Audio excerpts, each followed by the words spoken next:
Bonjour à tous.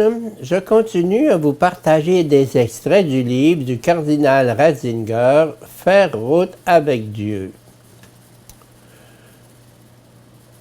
Eucharistie et mission, réflexion préliminaire sur l'Eucharistie et la mission. H. Guézé a interprété la signification de Romains 3,25 de la manière suivante. Le crucifié représente Dieu sur le trône et nous unit à lui par le don de la vie dans le sang humain. Dieu devient accessible pour nous et nous apparaît dans le crucifié. L'expiation n'est pas l'initiative de l'homme dans le rite du versement de sang ou du don de la vie tenant lieu de l'homme, mais l'initiative de Dieu. Dieu établit la relation avec nous.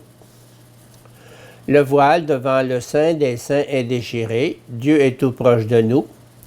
Il nous est présent dans la mort, dans la souffrance, dans l'agonie. Jésus lui-même a annoncé sa mort aux disciples et l'a interprété avec des catégories prophétiques que lui proposaient surtout les chants du serviteur de Dieu dans le Deutéro-Isaïe. Ainsi, le motif de l'expiation et de la souffrance à la place des autres, qui est situé dans le vaste champ de la pensée cultuelle, avait déjà fait son apparition. Dans le Cénacle, il l'approfondit dans la fusion de la théologie du Sinaï avec la théologie prophétique, fusion qui permet la formation du sacrement dans lequel il accepte et anticipe sa mort, et qu'il rend capable d'être rendu présent comme culte saint pour tous les temps. De cette façon, la croix devient aussi la synthèse des fêtes vétérotestamentaires, l'union du jour du grand pardon et de la Pâque, l'exode dans une nouvelle alliance.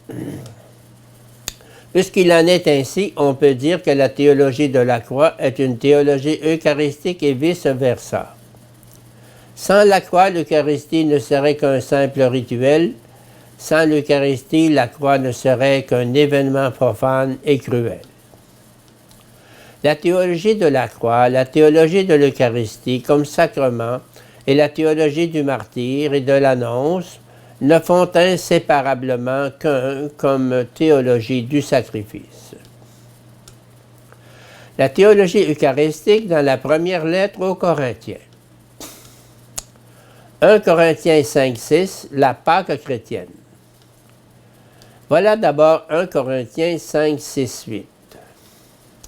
Ne savez-vous pas qu'un peu de levain fait lever toute la pâte? Purifiez-vous du vieux levain pour être une pâte nouvelle, puisque vous êtes des azymes. Car notre Pâque, le Christ, a été immolé. Ainsi donc, célébrons la fête, non pas avec du vieux levain, ni un levain de malice et de méchanceté, mais avec des azymes de pureté et de vérité. 1 Corinthiens 6, 12, 19. S'unir au Seigneur.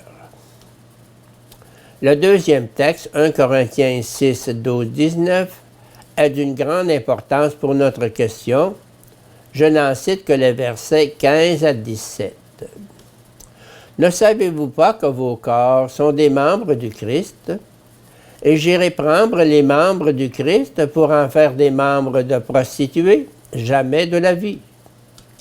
Ou bien ne savez-vous pas que celui qui s'unit à la prostituée n'est avec elle qu'un seul corps? Car il est dit, les deux ne seront qu'une seule chair. Celui qui s'unit au Seigneur, au contraire, n'est avec lui qu'un seul esprit. Recevoir l'Eucharistie signifie, d'après ce texte, union des existences, une analogie spirituelle élevée de ce qui se passe dans l'union de l'homme et de la femme au niveau physique, psychique et spirituel. Le rêve de la fusion entre divinité et humanité, ce rêve s'accomplit. La fusion est devenue possible parce que Dieu est descendu dans le Christ, parce qu'il a lui-même accepté les limites de l'humanité, qu'il les a souffertes, et que dans l'amour infini du crucifié, il a ouvert la porte de l'infini.